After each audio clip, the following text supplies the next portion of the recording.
Olá, pessoal!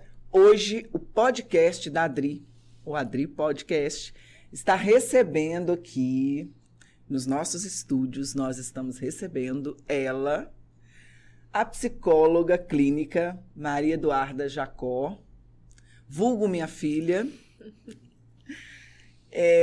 Nós chamamos a Maria Eduarda porque, como eu disse para você, nós vamos ter diversos quadros a partir de abril aqui no nosso Adri Podcast. Um desses quadros é exatamente, eu acho que um dos maiores males do século neste momento, na atualidade, que é a doença psicológica, a doença mental. As pessoas estão cada vez mais doentes psicologicamente, emocionalmente, mentalmente, e a cada dia parece que está mais acelerado, né? A gente fica sabendo de mais coisas, mais pessoas. Então, hoje eu trouxe a Maria Eduarda para conversar com a gente a respeito de alguns temas que eu tenho certeza muito atuais aí. Seja muito bem-vinda. Obrigada. É um prazer estar aqui no podcast da minha mãe. Maria Eduarda, seguinte, eu acompanhando como assessora, mas também como seguidora no seu Instagram, eu tenho observado que quando você abre uma caixinha de pergunta, e você não fala para quem você está respondendo, mas eu observo que muitas mulheres estão sofridas com o mesmo tema, que envolve relacionamento. E quando eu digo que relacionamento, eu vou ser bem focada.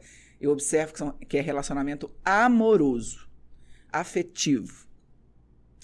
E relacionamento, inclusive, tóxico, né? As pessoas querendo se livrar. Por que é tão difícil? Por que, assim, muitas vezes os sinais chegam no primeiro encontro, no segundo encontro, e a mulher, vamos falar aqui, né? Bem especificamente, porque, como eu disse para ela, eu observo que são muitas mulheres. Estou certa? Sim, meu nicho são mulheres adultas, né? Sim. Então, eu observei certo. E o que acontece? Por que a gente, vamos nos colocar nos lugares dessas pessoas, não consegue sair, de repente, com os primeiros sinais e o relacionamento, às vezes, chega a momentos, assim, tão absurdos? Então, o meu Instagram tem uma média ali de 63% de seguidoras mulheres, né? Isso é uma coisa que eu já reparei lá nos meus insights. Mas, quando eu trago as caixinhas de pergunta, além de ser muitas mulheres que participam, principalmente pela quantidade de mulheres que me seguem, as caixinhas normalmente são movimentadas por mulheres exatamente porque o meu nicho fala muito de relacionamento. E hoje, o que eu mais reparo na clínica são mulheres que amam sozinhas. Então, elas estão em relacionamentos sozinhas, é um relacionamento embasado na solidão, exatamente porque não tem uma reciprocidade.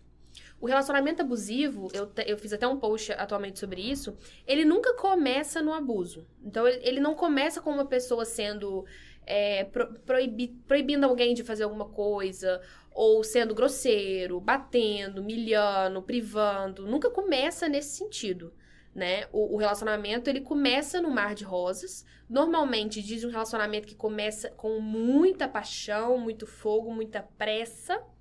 Então, as etapas da relação vão acontecendo muito rápido e quando se pisca, já está ali dentro de uma dependência muito grande. Então, quando aquilo se torna um abuso, é muito comum, né? É muito constante as mulheres não entenderem como que aquilo se passou, porque se tratava de uma pessoa aparentemente perfeita.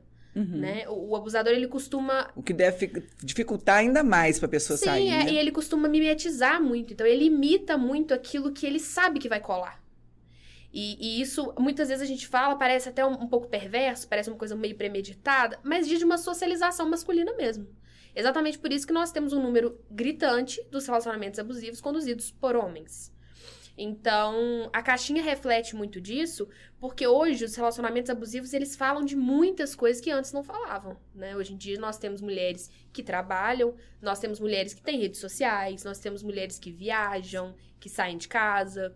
Então, as coisas foram mudando conforme a sociedade foi mudando e também a temática. Então, cada vez que a gente tem uma geração que muda alguma coisa, muda também um fenômeno como esse.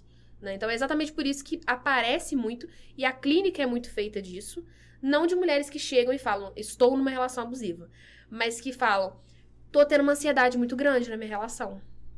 Tenho crises de ansiedade horríveis quando eu tô com meu namorado, Ou tô tendo crise de ansiedades horríveis no trabalho, porque meu namorado não me apoia nisso, na faculdade, com os meus amigos, quando eu saio de casa, porque eu sei que ele vai ficar me cobrando no telefone. Então, isso são sintomas que vão vindo até a gente Se entender. não cobra, faz a pirraça também, né? Sim. E isso é até uma coisa que eu gosto muito de alertar as minhas pacientes, porque, às vezes, né, como eu disse, o fenômeno muda conforme muda a sociedade. Hoje, os homens entendem que eles não podem mais ser o que eles já foram antes. Então, ele chegar pra uma mulher e falar, você não vai sair, hoje já não cola mais. Mas tem como fazer. Então, ele fica sem conversar com você, ele fica te ignorando no WhatsApp, ele começa a te rastrear com seus amigos, ele dá uma crise de ciúme quando você volta pra casa, ele fala na sua cabeça. Tudo isso já vai te engatilhando pra falar assim, se você fizer de novo, é isso aqui que você vai ter. E pelo bem da relação, ela começa a enclausurar. Quando ela se vê, ela tá cercada de uma relação abusiva que não tem saída, porque não tem ninguém do lado dela. Não tem ninguém, a independência financeira foi embora com a relação, então ela fica ali, presa. E isso hoje mudou. Os homens hoje entendem isso. Que eles não podem mais proibir certas coisas, que agredir vai levar a um problema ali com a lei. Então as coisas foram mudando e eles também foram moldando esse comportamento. Mas tem formas, sim, de ir colocando, inserindo devagarzinho ali a questão. E quando a mulher vê, é uma crise de ansiedade que aparece, é um isolamento. Então isso surge de outras formas. Depressões, né? E, assim, por isso que é tão difícil sair depois, né? Exato. E por que não sai no início? Então, cada relação é uma relação, né? Mas, como eu disse, nunca começa no abuso. Então, existe uma estrutura ali que é feita. Um cenário, como você costuma. É muito curioso até de ver a formação de uma relação nesse sentido, porque a maioria das mulheres fala a mesma coisa. Nossa, ele é um cara incrível, eu nunca conheci alguém igual ele. Surreal, ele sabe, parece assim, é uma versão minha, que inclusive isso já fala de um narcisismo maravilhoso, né? Pessoa que ela vê com ela mesma ali, parece uma versão minha masculina. E é uma pessoa maravilhosa, e ele é tudo, e ele quer casar comigo, e ele entra naquelas fantasias ali, né, que a nossa sociedade nos impõe. Então, você tem que casar, você tem que ter filho, ele é um cara sério, ele quer tudo. Então, você vai ali, e aparentemente, né, para aquela mulher, de repente, tudo muda. Então, ele vai devagarzinho colocando os sinais dele ali, e você tá tão envolta que os sinais passam. Ah, isso passa. Ah, isso aqui também passa, isso aqui dá pra passar. E quando você vai somar tudo que você foi... Ah, isso aqui pode passar? É um grande turbilhão de coisas que se transformam numa relação abusiva. Só que quando isso explode, vamos colocar assim, a mulher já tá isolada dos amigos, porque ele não gosta dos amigos dela. Da família, porque a família dela é chata. De tudo, né? Da relação de trabalho, porque o trabalho dela, ele não gosta que ela trabalhe. E assim vai. Então, o isolamento gera dificuldade de sair. Correto. E vocês, na psicologia, consideram este sujeito também, né, do outro lado aí, doente psicologicamente também? Ou isso é realmente uma coisa perversa, maldosa e só? Olha, a psicologia é muito vasta, né? Eu vou falar da minha abordagem. Eu sigo a psicanálise. Então, para mim, eu faço a leitura do discurso. Nesse discurso, eu não coloco isso na mão da perversidade, de um adoecimento, de um sofrimento, porque isso tira um pouco da responsabilidade. Eu jogo isso para socialização. Então, o sistema patriarcal que a gente tem é o sistema que cria homens que entendem que a mulher tá ali para servir. E se ela tá ali para servir, ela vai servir da forma que for conveniente para atingir o que eles querem. Então, eu não jogo isso para conta de um adoecimento, porque eu acho que isso vai tirar uma responsabilidade, uma certa responsabilidade pessoal ali. Uhum. E como isso diz de uma coisa muito social, é complicado falar disso a esse nível, porque não é uma coisa nichada. Então, não é só o homem ubaense. É uma coisa que acontece no mundo todo. Uhum. Então, em algumas culturas de uma forma mais grave, outras de uma forma diferente, mas ainda assim acontece. Então, eu trago isso para a socialização, né? Que o homem tem que aprender a lidar com a própria frustração. E isso é um problema porque eles não aceitam isso e isso vira um grande jogo da masculinidade. É uma ótima, me deu até aqui um gancho. Eu observo que também na minha caminhada aí pelo marketing médico e área de saúde durante esses 25 anos, conversando com diversas psicólogas e psicólogos, o número de homens que procuram uma terapia é assustadoramente menor do que o da mulher. É isso? Uhum. Muito menor. Não à toa, o próprio curso de psicologia é composto majoritariamente por mulheres, né?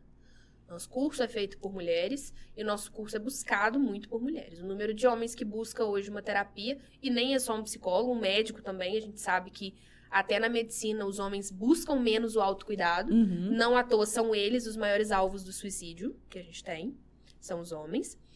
Isso diz da masculinidade, né? Da autossuficiência, da ideia de que serão sou frágeis, um herói. Exato. se forem buscar ajuda, né? A falta para o homem é um problema muito grande, né? A psicanálise vai explicar isso muito bem, mas a falta para o homem é uma coisa avassaladora, assim.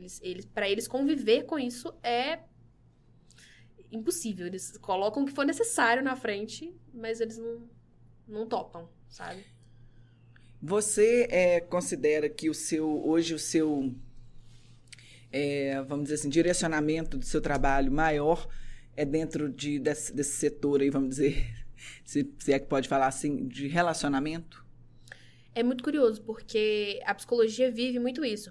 A gente tende a, por algum motivo que a gente não sabe muito bem explicar, mas a gente tende a chamar certos tipos de questões e de pacientes. E é muito curioso de ver como que um paciente muitas vezes liga com o outro ali. Então, o meu nicho de trabalho na rede social é, como eu disse, né? Meu público são mulheres da idade adulta. Mas eu atendo homens, eu atendo mulheres, eu atendo criança. Mas, querendo ou não, o que mais me procura é o meu nicho, né? Talvez até pela identificação. Pela linguagem, abordagem, né? Exato. E isso foi uma coisa que foi sendo construída muito sem querer. Então, assim, eu fazia estágio na delegacia da mulher. Então, a partir dali, o trabalho com mulheres foi virando uma coisa muito fluida, assim. E que, sem querer, foi acontecendo. Meu primeiro período de faculdade, eu, junto com algumas alunas, fundei um coletivo feminista dentro da faculdade, o primeiro que teve. E isso é uma coisa que foi se erguendo quase sem querer, e quando eu vi, já era a experiência que eu tinha. Então, até as mulheres daquele setor já foram me procurando. Uhum. Porque eu observo mesmo, a sua rede social é bem voltada para mulheres sofrendo com relacionamentos. Sejam por ser abusivos, tóxicos, sejam por não atingir as expectativas que elas mesmas colocaram no parceiro ou na parceira, né?